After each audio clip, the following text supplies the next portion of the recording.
Slut shaming তো দূরের কথা, সেক্সুয়াল হ্যারাসমেন্ট করা হয়। যখন উম্মে সালমা আপুকে সেবাদাসী বলা হয়, কেন সে হিজাব পরবে সেটা নিয়ে যখন আমাদের বুদ্ধিজীবী মহিউদ্দিন মোহাম্মদের মতো বুদ্ধিজীবীরা হচ্ছে বিরাট বিরাট প্যারাগ্রাফ লিখে, তখন তো আমাদের কোনো বিশ্ববিদ্যালয়ের কোনো শিক্ষক সেই ব্যাপারে কোনো একটা টু শব্দ করতে আমরা দেখি না। তো আমরা কি আপনাদের স্টুডেন্ট না? আমরা কি ঢাকা বিশ্ববিদ্যালয়ের স্টুডেন্ট না? তো আপনাদের এই যে সিলেক্টিভ এই যে প্রতিবাদ বলেন, আপনাদের এই যে দরদ, সেটা শুধুমাত্র এক পক্ষের জন্য কেন?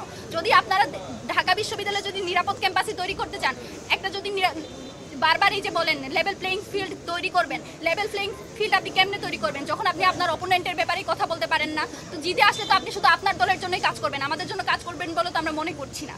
তো এই ব্যাপারগুলো আসলে অ্যাড্রেস করা জরুরি ছিল, কারণ যখন থেকে মনোনয়নপত্র কিনেছি আমার উপর দিয়ে অনেক কিছু গিয়েছে, এবং সব কিছু সহ্য করে এই জায়গায় পড়ে থাকার একটাই কারণ, এই যে এই জায়গায় আসা, এটা হচ্ছে যেই জনগোষ্ঠীর যে স্টেকটা, যাদের টাকায় যাদের পয়সায় আমরা এখানে ঢাকা বিশ্ববিদ্যালয়ে পড়াশোনা করি, সেই আসলে জনমানুষের স্টেকটা আসলে বাংলাদেশের ক্ষমতায় বলেন, বাংলাদেশের নেতৃত্বে বলেন, সেই শরিকানা নেই।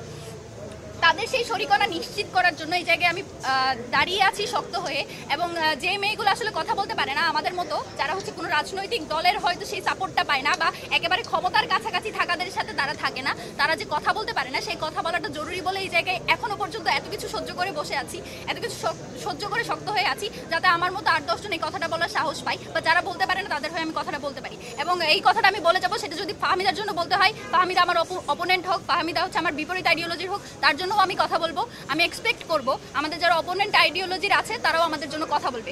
অন্তত ইনসাফের স্বার্থে হলেও আপনারা এইটুকু কথা বলবেন যে অন্য একটা মেয়েকে নিজেদের জন্য যদি আগে বন্ধ করতে চান, অপরের জন্য কথা বলা শুরু করেন।